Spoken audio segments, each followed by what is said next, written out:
이사야 40장 27절부터 31절까지 말씀 제가 봉독해 드리겠습니다. 이사야 40장 27절입니다. 야곱아 어찌하여 네가 말하며 이스라엘에 네가 이르기를 내 길은 여호와께 숨겨졌으며 내 송사는 내 하나님에게서 벗어난다 하느냐. 너는 알지 못하였느냐 듣지 못하였느냐. 영원하신 하나님 여호와 땅 끝까지 창조하신 이는 피곤하지 않으시며 곤비하지 않으시며 명철이 한이 없으시며 피곤한 자에게는 능력을 주시며 무능한 자에게는 힘을 더하시나니 소년이라도 피곤하며 곤비하며 장정이라도 넘어지며 쓰러지되 오직 여호와를 앙망하는 자는 새 힘을 얻으리니 독수리가 날개치며 올라감 같을 것이요 다른 박질하여도 곤비하지 아니하겠고 걸어가도 피곤하지 아니하리로다. 아멘. 찬양 있겠습니다.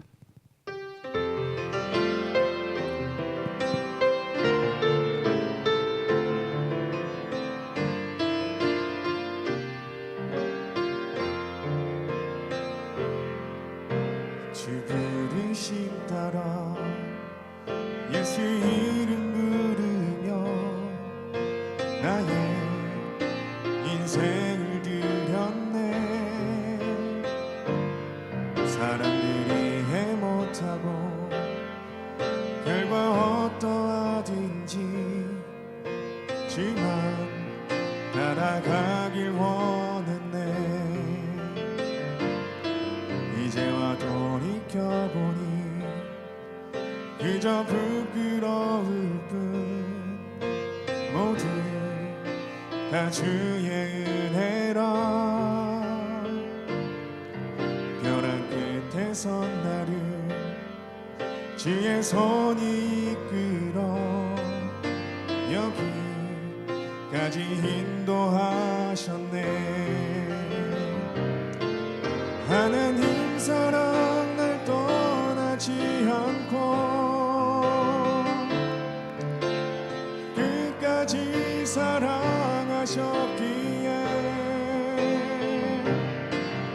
오직 예수와 십자가만 바라보면서 나의 생명도 아낌없이 드리길 원했네. 내 노래가 상한 영혼 일으켜 다시 살게 하는 노래가 되길. 주 배울 때 착한 일꾼이라 칭찬받기나 원하네.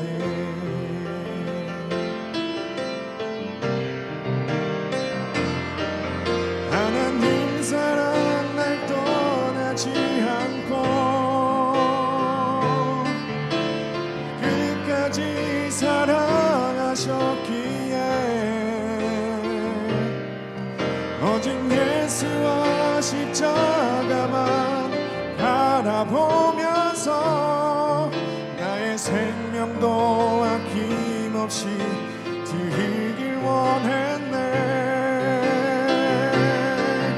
내 노래가 상한 영혼 일으켜 다시 살게 하는 노래가 되길. 주 배울 때 착한 일꾼이라 칭찬받기나 원하네. 내 노래가 상한 영혼 일으켜 다시 살게 하는 노래가 되길. 주 배울 때 착한 일꾼이라 칭찬받기나 원하네. 칭찬받기나 원하네. 칭찬받기나 원하네. 원하네.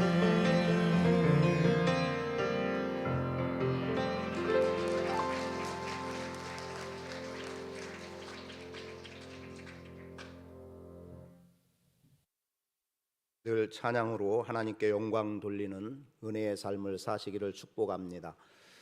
오늘 예배하는 여러분 삶 속에 주님의 돕는 은혜, 함께 하심의 은혜가 있어서 독수리가 날개치며 올라감 같은 은혜, 또 해가 힘있게 돋음 같은 은혜, 또 여러분의 발을 사슴과 같게 하셔서 높은 곳을 마음껏 뛰어다닐 수 있는 넉넉한 은혜가 여러분 삶 가운데 임하기를 축복합니다. 50주년이라는 의미를 가지고 여러 모양으로 생각할 때 가장 우선적인 개념은 자유를 선포한다는 것이었고, 그 자유 속에서 우리가 누리게 되는 많은 영광들이 있으리라고 믿습니다. 그러한 가운데 또 계속해서 생각하고 바랄 수밖에 없는 것은 부흥이라고 하는 주제죠. 과연 부흥은 우리에게 가능한 것일까? 또는 이게 누구의 힘으로 되어지는 것인가? 아니면 이것이 현실의 문제인가, 아니면 미래로나 바라볼 수 있는 문제인가라고 하는 것들은 우리 각자가 여러 모양으로 생각해 보고 또 질문을 던져봐야 할 일이라고 생각을 합니다. 그런 가운데 오늘 세 가지의 말씀을 함께 나누게 되는데, 아마도 이걸 조금 더 확대하면 세 편의 설교를 해도 될 만한 분량인데, 의미를 좀 되찾기 위해서 하나로 모아서 말씀을 드리겠습니다. 그런 가운데 가장 중요하게 전제되는 것은 여호와는 나의 힘이다라는 거죠. 시편 기자가 고백한 내용 같은 경우도 18편에서 나의 힘이신 여호와여 내가 주를 사랑합니다라고 다윗이 고백을 하고 있고, 그리고 나의 힘이신 여호와여 내가 주를 찬송한다라고 하는 고백도 오늘 우리 안에 주어지게 됩니다. 그리고 오늘 독수리의 날개침이 올라감 같음이나 또 해가 힘있게 돋음 같음이나 나의 발을 사슴과 같게 하시는 어떤 은혜들은 다 여호와 하나님의 힘과 관련된 내용이 됩니다. 그러니까 우리의 힘으로 할 수 없는 것, 주님의 힘이 우리 가운데 임하고 힘이신 여호와가 우리와 함께 하시면 우리는 그 어떤 상황과 환경 속에서도 하나님께서 이루고자 하시는 일들을 이루어 나갈 수 있고, 그리고 자유라고 말하면 자유도 여호와의 힘으로, 부흥도 여호와의 힘으로 되어지는 일이라는 것을 결론적으로 내려볼 수 있을 겁니다. 하나님이 하시는 일이기 때문에 꿈꾼다라고 하는 것은 곧 기대가 될 것이고, 그리고 그것은 하나의 우리의 비전이 될 수 있어서 하나님께서 마침내 우리 가운데 어떻게 이루실 것을 경험하게 될 줄로 믿습니다. 그래서 우리가 먼저 알아야 되는 것은 하나님이 어떤 분이신지에 대해서 사실상 오늘 우리는 알아야 됩니다. 그리고 그분의 행하심이 무엇인지도 알아야 되는데, 크게 표현된 것 가운데 하나는 하나님은 창조주 하나님이시라는 것과 또 우리에게 계속해서 말씀해 주시는 하나님, 또는 우리에게 위로가 되시는 하나님이라는 의미도 가져올 수 있고, 또 하나님께서 이 일을 이루어 나가시는 하나님임을 우리는 분명히 인식할 수 있어야 합니다. 우리가 회복이라고 하는 의미를 담는 내용 가운데 하나는 이스라엘 백성들이, 즉 유다 백성들이 바벨론의 포로로 잡혀갔다가 뒤돌아옴, 즉 귀환한 것과 관련해서 회복 내지는 부흥이라는 의미를 담습니다. 마지막 단락에서 말씀을 드리겠습니다만, 이사야 선지자를 통해서 주어지는 내용도 너희는 위로하라는 겁니다. 왜 위로하냐면, 지금까지 너희는 고난과 역경, 어찌 보면 자식 없는 자 같이 살았던 그 고통이 있었지만 이제 하나님께서 회복을 허락해 주시고, 그래서 바벨론의 포로로부터 돌아와서 너희가 이루어야 할 일들이 있음을 분명하게 말씀해 주고 있는 거죠. 그리고 지금 우리가 느헤미야 기도회를 진행해 나가는 속에서도 아주 짧게 말씀을 드리고 있습니다만, 짧은 본문 속에서도 깊은 의미를 되새겨보는 계기가 되고 있는데, 그러한 내용에도 보면 끊임없이 하나님께서 우리 가운데 함께 하심으로 인해 우리가 이룰 수 있는 것, 반드시 이룰 수 있도록 하나님은 역사해 주시는 하나님이라는 겁니다. 그래서 오늘 말씀 본문과 더불어서 먼저 하박국 말씀부터 함께 나누기를 원합니다. 하박국 3장 19절에 보면 이런 말씀이 나와요. 나의 발을 사슴과 같게 하사. 여러분 필요하면 성경을 펼쳐놓으시면 되겠습니다. 하박국 3장 19절인데 나의 발을 사슴과 같게 한다라고 하는 의미에서 찾는 것은 번성입니다. 그래서 말씀드려요. 여러분 안에 하나님께서 올 한 해 동안 또 우리 교회가 50년이라는 희년을 맞은 속에서 우리 교회가 추구해 나가는 것 가운데 하나, 또 우리 교회 안에 이루어져야 될 것은 번성이라고 하는 놀라운 은혜가 우리 각자의 인생과 함께 주님의 몸된 교회에 이루어질 수 있어야 합니다. 하박국 선지자가 갖는 의문이 하나 있었습니다. 그게 뭐냐면 불의함이 세상을 삼키고 있다는 거예요. 그런데 하나님의 공의는 보이지 않는다는 거죠. 하나님은 불의를 싫어하시는데, 그런데 불의를 행하는 자들이 의롭게 살아가는 자신보다 더 잘 살고 있는 모습을 보게 된 거예요. 그래서 악인보다 의인이 잘 되는 것이 과연 정당한가라고 하는 질문들을 던지게 됩니다. 그러면서 그럼에도 불구하고 하나님께서 이 일을 이루시게 된다면 악한 자들은 반드시 벌을 받게 된다라고 하는 분명함을 인식하는 속에서, 그래서 의인은 믿음으로 말미암아 살아야 된다라고 하는 정당성을 부여하고 있습니다. 그런 가운데 하박국 선지자에 대해서 말씀되는 내용이 있죠. 3장만 말씀 보면 이렇습니다. 주께서 하신 일, 이 시대에 다시 하나님께서 행하실 일들에 대해서 한번 말씀을 또는 하나님께서 나타내 보여주시기를 간구해요. 2절을 보면 이렇습니다. 여호와여, 내가 주께 대한 소문을 듣고 놀랐나이다. 여호와여, 주는 주의 일을 이 수년 내에 부응하게 하옵소서. 이 수년 내에 나타내시옵소서. 진노 중에라도 긍휼을 잊지 마옵소서라고 말합니다. 무슨 말인가 하면은 하나님에 대해서, 하나님의 이름 또는 하나님의 하시는 일, 그분에 대한 어떤 소문을 들었더니 이 소문 때문에 내가 놀라울 수밖에 없다는 거예요. 그러면서 하나님께서 이전에 행하셨던 그 일을 지금 이 시대에 오늘 행하셔서 이 시대의 사람들도 하나님이 어떠한 분이라는 것을 알 수 있도록 나타내 보여달라고 요청하고 있는 겁니다. 그런 과거에 보여졌던 하나님의 모습이 어떠했음을 지금 시대의 사람들은 모르고 있다는 거예요. 오늘 우리는 과거에 대해서 잘 모른다는 거죠. 그 모르지만 하나님은 지금 다시 이 시대에 하나님께서 하시는 일, 하나님의 일하심이 어떠한 것인가를 분명하게 나타내 보여줌으로 인해서 이 시대로 하여금 하나님에 대해서 알기를 바라고 있음을 말해줍니다. 그러면서 13절의 말씀에 보면 주께서 주의 백성을 구원하시려고, 기름 부은 자를 구원하시려고 나오고 계신다는 겁니다. 그래서 구원을 위해서 주님이 등장하게 된다면 어떻게 돼요? 악인의 집에 머리를 치시고 그 기초를 바닥까지 드러내셨다. 즉 악인은 멸절당하게 된다는 것을 분명하게 말씀하는 겁니다. 앞에서 가졌던 의문이 뭐였다고 했죠? 하나님은 공의, 의를 사랑하시는 하나님이신데 불의한 자가 의인보다 잘됨에 대해서 이런 일이 어찌 가능한가? 하나님의 공의는 사라졌는가라고 그렇게 생각하고 있다가 결과적으로 답을 얻은 것이 뭐냐? 주께서 구원을 위해서 나타나시면 결국 악인들의 세력은 끝이 나고 그리고 의인들의 번성함이 주어지게 된다는 겁니다. 그래서 16절에 말씀되기를 내가 들었으므로 내 창자가 흔들렸고 그 목소리로 말미암아 내 입술이 떨렸도다. 무리가 우리를 치러 올라오는 환난 날을 내가 기다림으로 썩이는 것이 내 뼈에 들어왔으니 내 몸은 내 처수에서 떨린다. 즉 악인들, 대적이라고 여기는 자들이 우리를 공격하기 위해서 침략해 들어오는 것을 지금 방어하는 개념에서 선제 공격도 할 수 없고 적의 공격에 어찌 보면 처참하게 쓰러져 있을 수밖에 없는 이 연약함 속에서 기다린다는 것은 두렵고 떨림일 수밖에 없었던 겁니다. 뼈가 썩이는 것 같은 고통이고 창자가 흔들리는 고통이었다는 거예요. 그런데 사실은 이 창자가 흔들리고 목소리로 말미암아 내 입술이 떨렸다라고 하는 16절 앞부분의 내용은 뭐냐면 주께서 15절에 나오는 말씀입니다. 말을 타시고 바다 곧 큰 물의 파도를 밟으셨다. 회오리 바람처럼 역사하시는 하나님의 소리를 들으니까 적이 우리를 공격해 온다는 것 때문에 두렵고 떨렸고 그래서 내 뼈가 썩이는 것 같고 그리고 처수에서 떨 수밖에 없었는데 동시에 구원하시기 위해서 등장하시는 하나님은 말을 타고 등장하는데 그 소리가 오히려 적으로 인해서 두렵고 떨렸던 것을 뛰어넘는 하나님의 은혜 속에서 갖게 되는 창자의 흔들림, 입술이 떨렸다라고 말하고 있는 거예요. 그래서 이어서 되는 말씀이 뭡니까?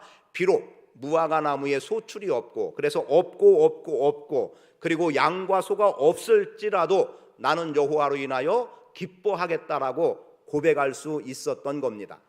쉽게 말하면 이거예요. 적의 세력이 나보다 강하기 때문에 적이 공격해 올 때 내가 두려워 어찌할 수 없었는데, 그런데 그 뒤에 나를 구원하시기 위해서 오시는 하나님을 보았더니 이 적은 아무것도 아니더라는 거예요. 오히려 하나님의 그 세력이 적으로 인해서 떨렸던 내 떨림을 이미 다 삼켜버리고, 그래서 여호와 경외하기를 더 크게 가질 수밖에 없는, 그래서 적들 때문에 없고였는데, 그런데 구원의 하나님을 보니까 내가 기뻐할 수 있다라고 고백하게 됐단 말입니다. 저는 여러분들의 삶 속에 지금 살아감이 얼마나 힘들고 어렵고 고통이 많고 아니면 모든 것을 상실해 버린 것 같은 시대 속에 살아간다 하더라도, 여러분을 구원하시기 위해서 얼굴을 내밀어 주시고 여러분을 구원하시기 위해서 말을 타고 등장하시는 그 주님을 바라보는 눈이 열려지기를 축복합니다. 그리고 그렇게 역사되면 어떤 표현이 나올 수 있냐? 19절, 주 여호와는 나의 힘이시라. 나의 발을 사슴과 같게 하사 나를 나의 높은 곳으로 다니게 하시리로다 라는 거예요. 여기에도 여러 가지 의미를 부여할 수 있는데 그 중에 하나는 이런 겁니다. 사슴은, 여러분, 사슴이 뛰어갈 때 앞발을 어디에다 둘까요? 안전한 데, 견고한 데 둘까요? 아니면 자칫하면 미끄러져 넘어질 만한 데다 둘까요? 너무 어렵게 질문했습니까? 자, 내가 뛰어가요. 뛰어가는데 내가 뛰어갈 때 내 발을 어디에다 딛겠느냐는 거예요. 쓰러져도 좋을 곳, 삐끗해서 넘어질 만한 곳에다가 발을 둘겠습니까? 아니면 평탄하거나 안전하다고 여겨지는데 내 발을 딛겠습니까? 후자지요? 맞아요. 그러면 사슴도 자신이 뛰어갈 때 앞발을 딛는 데가 가장 견고하고 안전한 곳에 앞발을 디뎌요. 그런데 뒷발은 어디에 딛게 돼요? 뒷발은 따라오는 거기 때문에 보이지 않는 가운데 뒷발이 어딘가 디뎌지게 되죠. 그런데 사슴은 앞발이 내디딘 그 자리 그대로 그 자리에 뒷발이 닿는다는 겁니다. 한치의 오차 없이 정확하게 맞아떨어진대요. 이건 제가 직접 본 건 아니지만 자료에 의해서 말씀드리는 거예요. 그러면 사슴이 앞발을 내디딜 때 자신의 가장 안전함에다 앞발을 내딛고, 그리고 또 뛰어서 뒷발이, 앞발이 뛰며 뒷발이 닿는 그곳도 가장 안전한 곳이 된다는 거죠. 그러하기 때문에 하나님이 나의 발을 사슴과 같게 한다라고 하는 것은 첫째로 안전함이 보장된 인생으로 살아가도록 하나님은 은혜를 베풀어 주시는 거예요. 실족할 일이 없다는 거죠. 넘어질 일이 없다는 거예요. 정확하게 안전한 그곳에 내 발을 딛도록 하나님은 역사해 주시는 거예요. 그리고 말씀대로 높은 곳이라고 하는 것, 그리고 그 높은 곳은 어떻겠습니까? 높은 곳은, 이건 조금 지나친 표현이 될지도 모르겠지만 성경에서 높은 곳이라고 하는 곳은 대개 산당이 있었던 곳입니다. 우상을 섬기는 산당의 개념이에요. 그러면 지금 여기서는 우상을 섬기는 산당의 개념보다 뭐겠습니까? 하나님을 예배하는 성전의 개념을 둔다면, 나를 높은 곳에 두신다고 하면 나로 하여금 하나님을 만나는, 하나님을 예배하는 자리에 나를 세워주신다라고 하는 의미가 담겨 있을 수 있는 거예요. 그럼 하나님께서 구원으로 오시면 우리는 하나님을 예배하는 자리에 설 수 있게 된다는 당위성이 부여가 되는 거지요. 그리고 또 이미 앞에서 없고의 문제로 인해서 되어진 내용이라면, 이제 내 말을 견고하게 한다라고 하는 이 내용, 높은 곳에 둔다라고 하는 것은 이전에는 없었고 이전에는 다 이뤘지만 이제는 어찌 되는 거예요? 채워주시고 공급하시고 번성하게 하시는 하나님의 은혜가 있음을 말씀해 주는 겁니다. 그래서 희년이라고 하는 50주년을 맞은 여러분의 삶 속에 번성의 역사가, 또 오늘 우리 교회 안에 번성의 역사가 일어나기를 축복합니다. 대적자들의 소리로 떨릴 수밖에 없지만 하나님의 소리가 그 대적자들로 인해서 떨림보다 더 강한 하나님의 경외하는 경외심으로 바뀌어지기를 바라고, 그리고 대적자들에게는 반드시 재앙이 닥칠 수밖에 없다는 것을 여러분들이 기억하고, 힘들고 어려워도 하나님이 나의 발을 사슴과 같게 하사 나로 하여금 실족할 일 없게, 나로 하여금 번성함의 역사, 그리고 나로 하여금 예배하는 자리에 설 수 있도록 은혜 베풀어 주시는 그 은혜를 경험하며 사시기를 축복합니다. 두 번째는 사사기 5장을 통해서 보여주는 말씀입니다. 사사기 5장의 말씀에 가보면 해가 힘있게 도둠 같음이라고 하는 말씀이 나오고 있습니다. 승리 주시는 하나님이세요. 올 한 해 하나님께서 우리 교회와 여러분 삶 속에 번성과 함께 놀라우리만큼 대적자들을 이기는 승리가 경험될 수 있기를 축복합니다. 사사기 5장의 말씀은 4장부터 나오는 내용인데 지금 드보라라고 하는 저 선지자를 통해서 전쟁에 임하게 되는 거예요. 그런데 이 전쟁이 어떤 정도의 전쟁이냐, 별들의 전쟁이라고까지 표현하리만큼 아주 강한 군대와의 전쟁이에요. 어쩌면 신적인 전쟁과도 같은 의미라고 말해도 되겠습니다. 20절에 보면 별들이 하늘에서부터 싸우되 그들이 다니는 길에서 시스라와 싸웠도다 라고 말합니다. 즉 이스라엘이 시스라와 싸우게 되는데 사사시대입니다. 그런데 이 사사시대에 드보라라고 하는 여 선지자가 등장을 해요. 그런데 다 접어두고, 내용은 집에 가서 읽어보시면 되고, 접어두고 어떤 내용이 나오느냐, 야엘이라고 하는 여인에 의해서 이 시스라, 별과 같은 존재, 강한 군대의 지휘관 시스라가 죽음을 당하게 됩니다. 그래서 결과적으로는 승리를 가져오게 되는 거죠. 이 승리를 노래하는 것이 바로 지금 사사기 5장에 기록되어 있는 드보라의 노래입니다. 그런데 이 노래 속에서 보면 그런 거죠. 세상은 힘으로 살아간다는 거죠. 시스라는 세상의 힘을 말해주고 있습니다. 강함을 말해주고 있어요. 힘으로 살아가고, 그리고 헛된 영광을 꿈꾸고 있고 헛된 것에 자기 목숨을 내던지는 사람들이 의외로 많이 있음을 보게 됩니다. 별것 아닌 것에 자기 가진 것 다 그냥 허비해버리고 말아요. 그래놓고 이제 아무것도 없다고 허무하게 나타나는 일들을 보게 됩니다.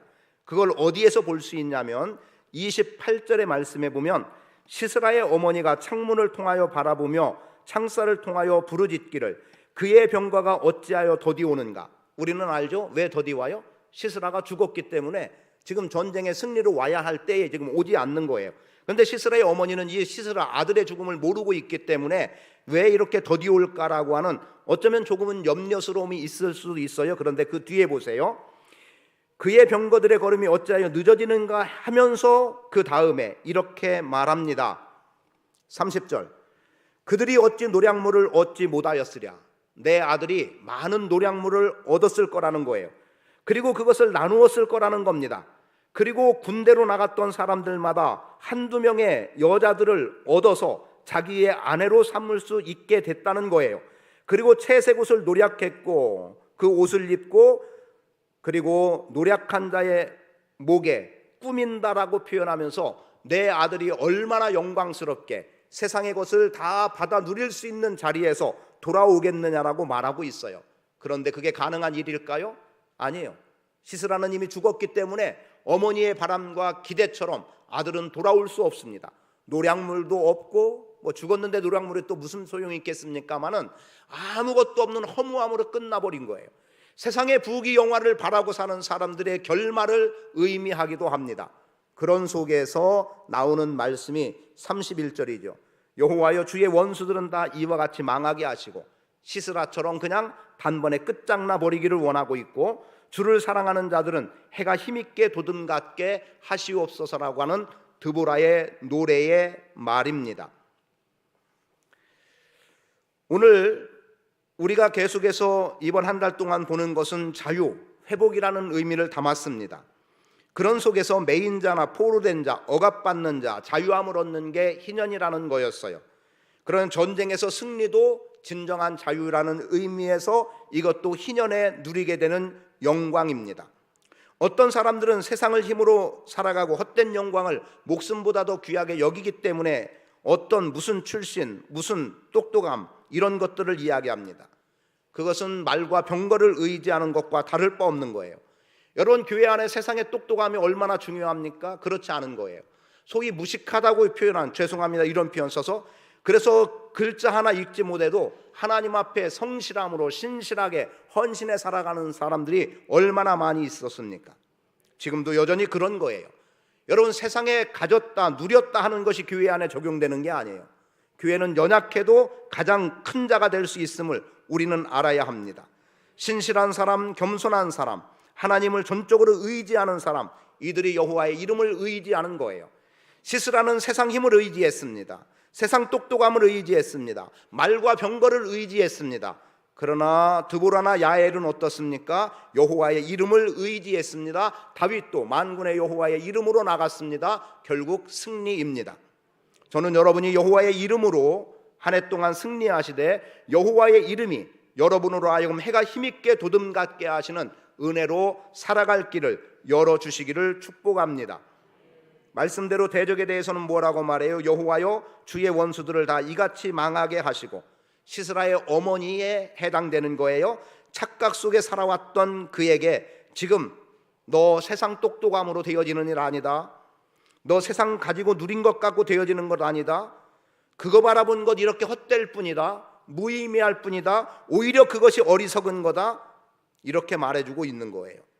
그러나 주를 사랑하는 자들은 해가 힘있게 돋음같게 해달라는 말씀처럼 주님 사랑함, 주님 의지함. 근데 사람들은 이렇게 평가하죠. 꼭 그렇게 믿어야 되겠냐, 꼭 그렇게까지 해야 되겠냐 라고 사람들은 말합니다. 그러나 우리 믿음의 사람들은 꼭 그렇게까지 해야 되는 거예요. 그럴 때 오늘 우리 안에 주어지는 은혜는 해가 힘있게 돋음 같은 은혜가 주어지게 되는 겁니다. 그러면 그렇게까지 해야 되느냐라고 하는 그게 문제지, 그렇게까지 하는 여러분이 문제가 아닌 거죠. 그렇게까지 하며 살아가는 우리의 믿음이 잘못된 게 아니라는 거예요. 일전에 어떤 사람이 아니 사역자도 아닌데 그렇게까지, 페이도 받지 않으면서 그렇게까지라는 표현을 했다는 이야기를 들은 적이 있습니다.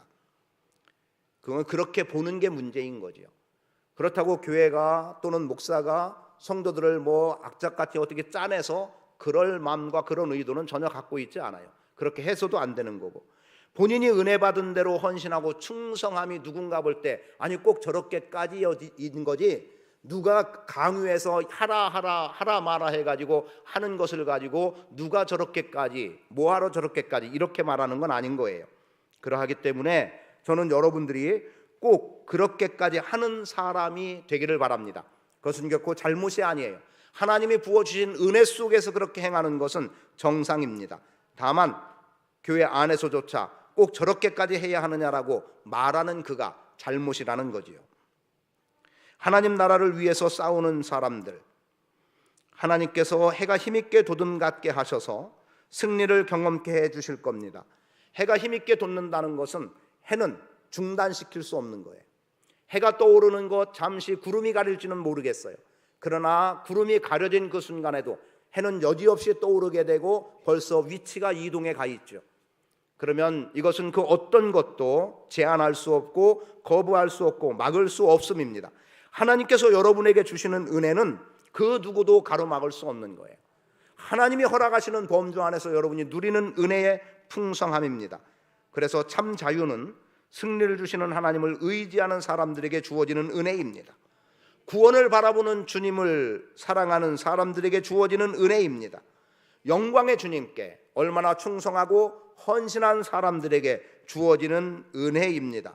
오늘 여러분 안에 이렇게 주어지는 승리의 힘이 주어지기를 축복합니다. 해가 힘있게 돋음 같은 승리가 여러분의 삶을 주장하기를 축복합니다. 이제 이사야 말씀으로 옵니다. 이사야 40장의 말씀 속에서 주어지는 내용입니다. 이사야 40장을 통해서 우리에게 주어지는 은혜의 풍성함은 오늘 우리에게 부흥이라고 하는 놀라운 말씀을 허락해 주는 거예요. 그래서 40장 1절은 이렇게 말씀돼요. 너희 하나님이 이르시되 너희는 위로하라, 내 백성을 위로하라 라고 말합니다. 그러면서 외치는 자에게 말합니다. 너희는 광야에서 여호와의 길을 예비하라, 사막에서 우리 하나님의 대로를 평탄하게 하라. 하나님이 오신다는 겁니다. 그런 가운데 오늘 우리는 여호와의 말씀의 성실함을 인정하고 살아가야 된다는 거죠. 그래서 세상의 모든 것이 다 사라지고 유한됨으로 끝나지만 여호와의 말씀은 영원히 선다는 겁니다. 하나님의 말씀이 영원히 서는 한 우리 믿음의 사람들의 생명도 영원함을 잊지 마십시오. 오늘 우리에게 주어지는 영생은 하나님의 말씀이 영원하기 때문에 가능한 일입니다. 그런 가운데 우리에게 분명하게 선언하는 바 너희의 하나님을 보라고 구절은 우리에게 권고합니다. 보라, 주 여호와께서 장차 강한 자로 임하실 것이요 친히 그의 팔로 다스릴 것이라. 보라, 상급이 그에 있고 보응이 그 앞에 있으며. 10절의 말씀이죠. 주님이 오시면, 주님이 우리 가운데 함께 하시면 그분은 강한 자로 우리 가운데 함께 하시는 분이에요. 그런데 사람들이 얼마나 어리석게 살아가고 있느냐? 우리는 하나님 없어도 살아갈 수 있다는 거죠. 그리고 수곡물로 우상을 만들어 놓고 이 우상이 하나님보다 낫다라고 말하고 있다는 거예요. 그런데 거기에 대해서 이사야 선지자는 단호하게 아니라고 거절하죠. 그러면서 이렇게 말합니다. 하나님이 누구냐? 하나님이 누구냐? 그 하나님이 누굽니까? 처음부터 창조주 하나님으로 우리 가운데 역사하시는 하나님임을 분명하게 말씀하는 바 26절. 너희는 눈을 높이 들어 누가 이 모든 것을 창조하였나 보라. 주께서는 수요대로 만상을 이끌어 내시고 그들의 모든 이름을 부르시나니 그의 권세가 크고 그의 권능이 강함으로 하나도 빠짐이 없느니라. 창조주 하나님을 보라고 말합니다. 그 창조주 하나님께서 동시에 어떻게 임하십니까? 구원의 하나님으로 우리 가운데 임하시는 거지요. 그리고 그 구원은 결과적으로 오늘 우리 안에 회복과 부흥이라고 하는 놀라운 은혜로 함께 하시는 겁니다. 지금 바벨론의 포로로 잡혀 있으니까 하나님은 계시지 않다라고 사람들은 말할지 모릅니다. 그러나 하나님의 백성들에게는 포로 생활 속에도 여전히 하나님은 하나님이신 거예요. 세상 사람들은 하나님이 없다고 우상을 만들어 놓고 그것에 절하면서 우리의 구하는 바를 이 우상이 들어준다라고 말하지만 그 수곡물은 눈이 있어도 보지 못하고 입이 있어도 말하지 못하고 귀가 있어도 듣지 못하고 손과 발이 있어도 행하지 못하는 말 그대로 나무와 돌로 깎아지거나 혹은 새로 만들어진 그냥 공작물, 사람의 손으로 만들어진 물건일 뿐입니다. 그런데 내가 만들어 놓은 물건을 신이라고 여기는 사람들이 그렇게 어리석게 사는 사람들이 많다는 거지요. 그런 가운데 주님은 우리 가운데 구원으로 역사하시며 이렇게 말씀하는 거예요. 너희가 독수리의 날개치며 올라감 같을 것이다 라는 거죠. 어떤 자에게? 여호와를 소망하는 자, 앙망하는 자에게 그런 말씀을 주시는 겁니다. 하나님이 계신 것 같지 않고 포로 생활이기 때문에 지금은 지쳐 쓰러지고 피곤하고 도무지 일어설 수 없을 것 같은 상황인데 하나님은 어찌하자는 겁니까? 29절 피곤한 자에게는 능력을 주시며 무능한 자에게는 힘을 더하신다고 말씀합니다. 하나님 없이는 피곤하고 쓰러지겠지만 장정이라도 곤비하겠지만 그러나 하나님이 계시면 피곤한 자에게 힘을 주시고 무능한 자에게도 힘을 주시기 때문에 강함으로 설 수 있는 겁니다. 그래서 다른 박질에도 곤비하지 않겠고 걸어가도 피곤하지 않음을 말해주는 거예요. 저는 여러분들이 금년 한 해 동안의 삶 속에 아니면 평생에 하나님을 소망함으로 인해서 하나님이 주시는 새 힘으로 독수리가 날개치며 올라감 같은 은혜로 살아갈 수 있기를 축복합니다. 하나님이 주시는 능력으로 살라는 거예요. 독수리에 대한 예화들이 여러 개 있겠습니다만 크게 생각나는 게 두 가지였습니다. 설명은 길게 드리지 않겠지만 하나는 어느 시점에 불의를 간다는 거죠. 40년이라는 표현도 있고 50년이라는 표현도 있는데 어찌됐든 40-50년 정도 지난 후에 불의를 가는데 불의를 갈 때에 날개깃들이 다 빠지고 아주 극한이라고 표현할까요? 극한의 고통이 있지만 그 극한의 고통을 넘기는 순간 새 힘을 얻은 새로운 독수리로 힘을 얻어 나간다는 겁니다. 병들어 죽고 늙어서 죽는 줄 알았더니 그가 불의를 또는 발톱을 날개깃을 다 간 후에 새롭게 힘을 얻어 날아가는 독수리. 오늘 새 힘이라는 것은 그런 의미 속에 새 힘이 되겠고 또 하나 독수리에 관계된 내용 속에서 독수리가 이리 옮겨지고 저리 옮겨진다, 날개짓에서 이쪽으로 저쪽으로 간다는 의미에서 날지 않음을 말하진 않지만 독수리는 날지 않는다는 또 다른 특성을 갖고 있다는 거죠. 무슨 의미냐면 바람의 흐름을 탈 줄 안다는 거예요.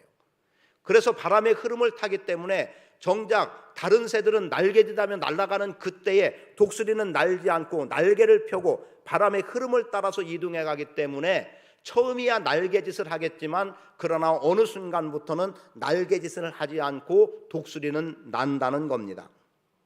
적당한 바람이 불면 공중에 떠서 그 바람에다가 몸을 맡긴다는 거죠.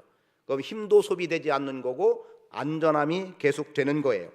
그래서 표현은 이렇습니다. 독수리는 날지 않는다. 바람을 탈 뿐이다. 그렇다면 여러분의 인생에 여러분이 힘써서 날개짓을 해야 되는 때는 분명히 있을 겁니다. 그러나 그게 어느 시점으로 올라가는 순간부터 여러분은 더 이상의 날개짓을 하지 않아도 하나님이 베풀어 주시는 은혜의 풍성함을 누리며 사는 자들이 되게 된다는 거죠. 다른 새들은 폭풍을 두려워하지만 독수리가 폭풍을 두려워하지 않는 이유는 독수리는 바람을 타는 존재이기 때문에 오히려 그 폭풍을 타고 더 높은 곳으로 비상한다는 겁니다. 저는 오늘 우리에게 주어지는 어떤 환난들이 그렇게 더 크게 여러분들이 비상할 수 있는 길이 열려지는 계기가 되기를 바랍니다. 그리고 전에 없던 새 힘, 분명하게 말씀하죠. 오직 여호와를 앙망하는 자는 새 힘을 얻으리니, 새 힘을 얻을 수 있기를 축복합니다. 독수리가 날개치며 올라감 같은 은혜가 여러분 안에 주어지기를 축복합니다. 부흥, 말씀의 시작을 부흥을 이야기했습니다. 부흥이 올 것인가? 아니면 그친 것인가? 아니면 부흥은 어떻게 일어날 것인가? 누구를 통해 일어날 것인가? 과연 나의 헌신과 나의 희생으로 되어지는 것인지 하나님이 하시는 것인지라고 한다면 독수리가 날개치며 올라감 같은 은혜를 바라볼 때 부흥은 하나님이 하시는 일이에요. 다만 오늘 우리는 하나님께 대한 소망을 가지고 부흥에 대한 소망을 가지고 기도하며 나가면 하나님이 일은 이루어 주시는 겁니다. 하나님께서 여러분에게 전에 없던 새 힘을 주셔서 여러분이 승리하는 인생으로 사시기를 축복합니다. 아버지 하나님 고맙습니다. 나의 발을 사슴과 같게 하사 나로 높은 곳을 다니게 하는 번성의 역사가, 안전함의 역사가 우리 성도들에게 교회 안에 있게 하시고 해가 힘있게 도둠 같은 승리의 역사가 우리 모두에게 있게 하시옵소서. 또한 독수리가 날개치며 올라감 같은 새 힘을 얻는 부흥의 역사가 우리 교회 안에 이루어지게 하셔서 지금까지의 바르지 못했던 모든 것에서 벗어나고 지금까지 비상하지 못했던 것에서 벗어나고 이제 새 힘을 얻어 독수리가 날개치며 올라감 같은 비상이 오늘 우리 교회 안에 나타나게 하시옵소서. 마땅히 회개할 것 회개하게 하시고 하나님 은혜 속에서 기쁨과 감사로 주님이 나의 힘임을 고백하며 나가는 복 있는 성도들 되게 하옵소서. 감사드리며 예수 그리스도의 이름으로 축복하며 기도합니다. 아멘.